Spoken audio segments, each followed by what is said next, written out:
फागुन का महीना था। हवाओं में गुलाल की महक होनी चाहिए थी, लेकिन भानपुर की गलियों में सिर्फ दहशत की गंध थी।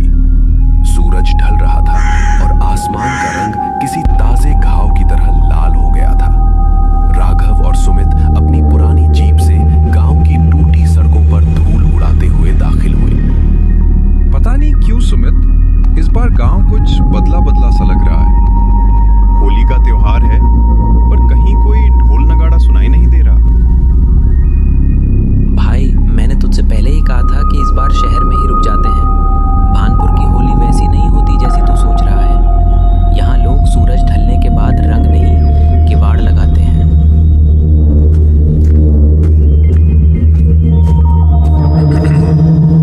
आ गए शहर के बाबू।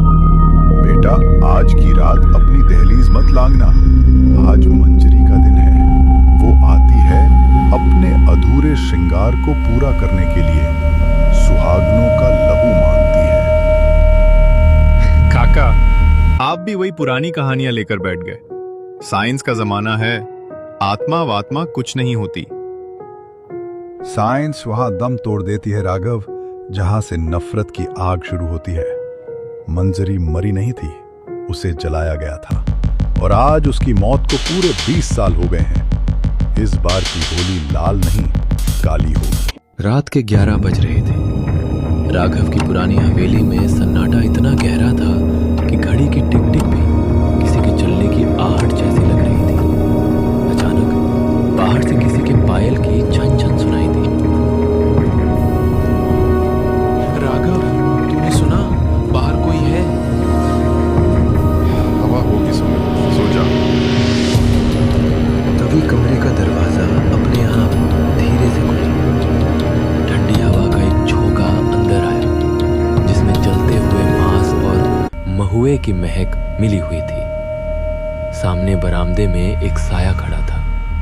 सफेद साड़ी, लेकिन उस पर खून के छींटे और आधे जले हुए बाल। मेरा सिंदूर कहाँ है? मेरा सुहाग कहाँ है? तुम आए हो ना मुझे पूरा करने? राघव की आंखें फटी की फटी रह गईं। जिसे वो वहम समझ रहा था, वो उसके ठीक सामने खड़ी थी। मंजरी का चेहरा आधा झुलसा हुआ था और उसकी एक आंख से खून बह रहा था। वो हवा में तैरते हुए राघव की ओर बढ़ी। कौन हो तुम? यहाँ कैसे आई? मैं वही हूँ जिसे तुम कहानी कहते थे राघव। आज रात मैं अपनी होली खेलूंगी और रंग तुम दोनों के जिस्म से निकलेगा। कमरे का तापमान अचानक शून्य से नीचे गिर गया।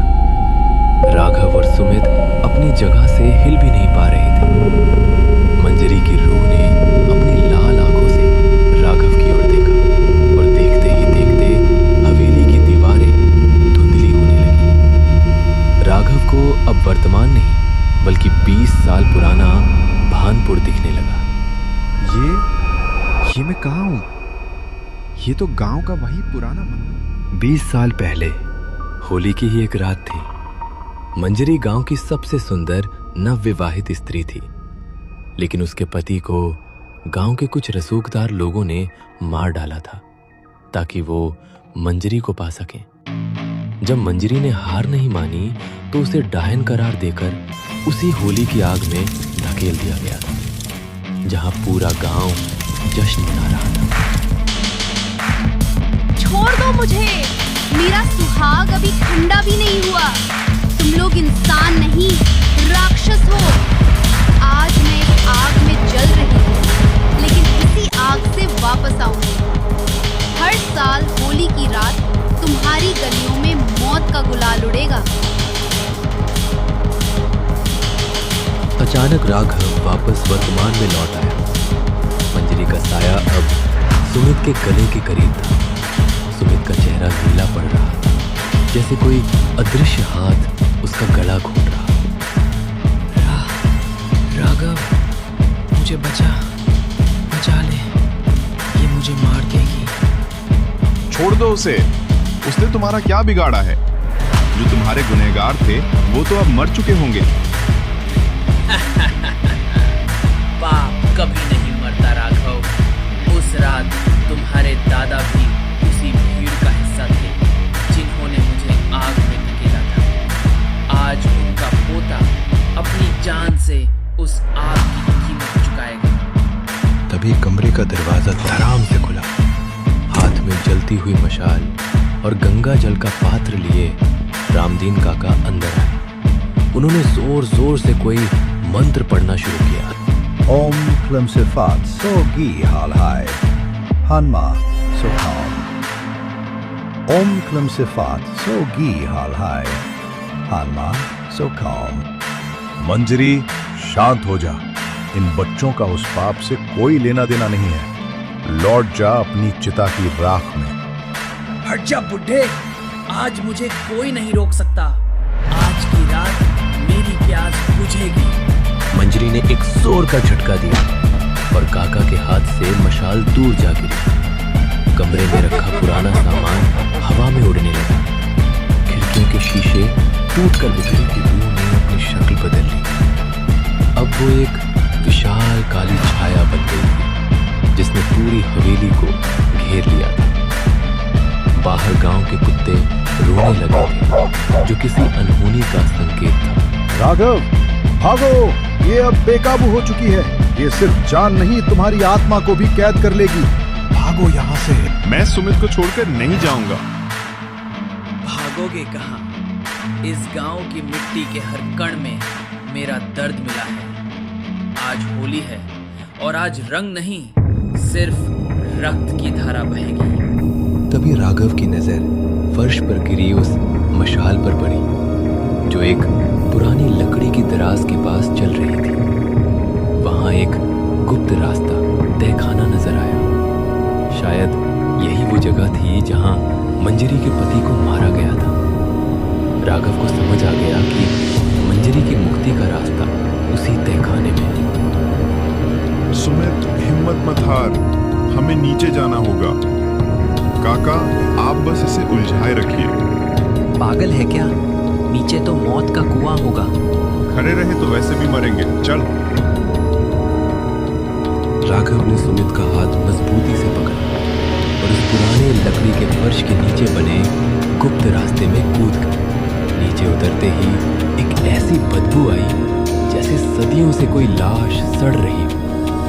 सीढ़ियां गल चुकी थी और हर कदम पर उनके टूटने की आवाज सन्नाटे को चीर रही थी। ऊपर से मंजरी की डरावनी हंसी और काका के मंत्रों की आवाजें धुंधली होती जा रही थी। राघव, यहाँ बहुत अंधेरा है। मेरी टॉर्च की बैटरी भी खत्म हो गई है। देख, दीवारों पर ये क्या है? राघव ने मोबाइल की लाइट जलाई। दीवारों पर खून से लिखे हुए नाम थे। वो उन लोगों के नाम थे जिन्होंने मंजरी को जलाया था। हर नाम पर एक गहरा कट लगा था, जैसे किसी ने नाखूनों से उन्हें काटा। खाने के बीचों बीच एक पुरानी लोहे की जंजीर से बंधी हुई संदूक रखी थी। उसके चारों तरफ काले रंग का गुलाल बिखरा हुआ था। अचानक तहखाने की हवा भारी वारों से परछाइयां निकलकर राघव की ओर बढ़ने लगी। तुमने मेरी कब्र को छुआ है राघव। अब तुम कभी बाहर नहीं जा सकोगे। यहीं दम तोड़ोगे, ठीक वैसे ही जैसे मेरा सुहाग तड़प तड़प कर मरा था। मंजरी, हम तुम्हारे दुश्मन नहीं हैं। हमें वो सच बताओ जिससे तुम्हें शांति मिले। ये नफरत कब तक पालोगी? शांति? जब तक मेरे हत्यारों का आखिरी वंशज जिंदा है, मुझे शांति नहीं मिलेगी। और राघव, तुम्हारे दादा ने ही कुल्हाड़ी से मेरे पति के टुकड़े किए। राघव के पैरों तले जमीन खिसक गई। उसके दादा, जिन्हें वो एक देवता समान मानता था, एक हत्यारे थे। तभी संदूक का ढक्कन अपने से एक नरकंकाल पड़ा था, जिसके गले में एक सोने का मंगलसूत्र चमक रहा था। राघव देख, वो मंगलसूत्र, वो जल नहीं रहा, वो चमक रहा है। जैसे ही राघव ने उस मंगलसूत्र की ओर हाथ बढ़ाया, मंजरी की रूह, साक्षात उसका चेहरा अब और भी भयानक था। मांस की खाल लटक रही थी और आंखों की जगह सिर्फ अंगारे जल रहे थे।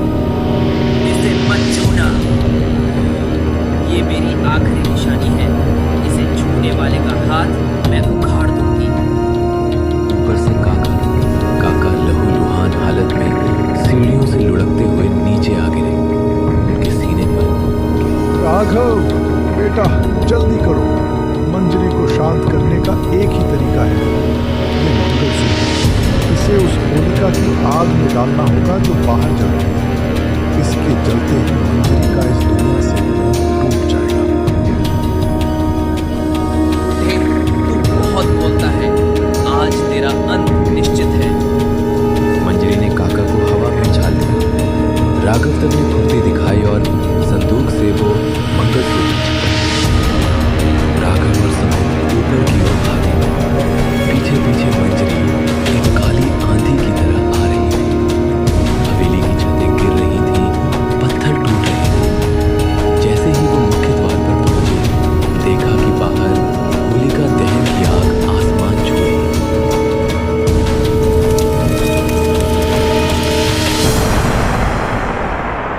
राघव फेंक इसे। नहीं, ये मेरा है, इसे मत छीनो। जमीन पर गिर पड़ा। मंजरी उसके गले पर सवार हो गई। उसके हाथ ठंडे और नुकीले थे। राघव का दम घुटने लगा, उसे धुंधला दिखने लगा। तभी उसने अपनी आखिरी ताकत जुटाई। माफ करना मंजरी, तुम्हें आजाद होना ही होगा। मुझे दे दो राघव, ये मेरा है, मेरे सुहाग की आखिरी निशानी। इसे आग में मत डालना, वरना मैं तुम्हारी रूह को नोच डालूंगी। मंजरी, ये तुम्हारी मुक्ति है। नफरत छोड़ो, शांत हो जाओ।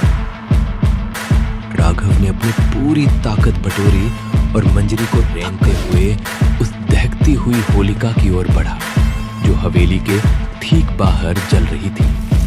आग की लपटें 20 फीट ऊंची उठ रही थी, मानो वो भी इस पाप का अंत करने के लिए बेताब थी। मंजरी एक काली छाया की तरह हवा में उड़ी और राघव के सामने दीवार बनकर खड़ी हो गई। उसकी चीख से आसपास के पेड़ कांपने लगे। तुम नहीं बचोगे। आज की रात भानपुर का हर घर मातम मनाएगा। तभी पीछे से लहूलुहान काका रेंगते हुए आए। उनके हाथ में एक पुराना तांत्रिक रक्षा कवच था। उन्होंने उसे मंजरी की ओर फेंका। एक क्षण के लिए मंजरी का साया ठिदक गया। राघव, अभी फेंक दो उसे आग में। राघव ने अपनी मुट्ठी खोली।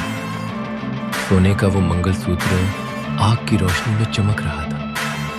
उसने एक गहरी सांस ली और उसे सीधे होलिका की भीषण लपटों के बीच फेंक दिया। जैसे ही मंगलसूत्र आग के हवाले हुआ, पूरे गांव में एक ऐसी चीख गूंजी जो इंसानी नहीं थी। मंजरी का साया आग की लपटों की ओर खींचने लगा। वो तड़पने लगी। उसके शरीर से काला धुआं निकलने लगा। नहीं, ये जल रहा है, मेरा सब कुछ जल रहा है। सुहाग, बदला, सब राख हो रहा है। लेकिन धीरे धीरे उसकी डरावनी चीखें एक शांत सुमकन में बदल गई।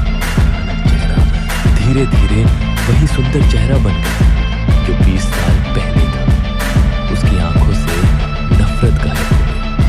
उसने राघव की ओर देखा और एक हल्की मुस्कान के साथ हवा में विलीन हो गई। सुबह की पहली किरण भानपुर की गलियों में पड़ी।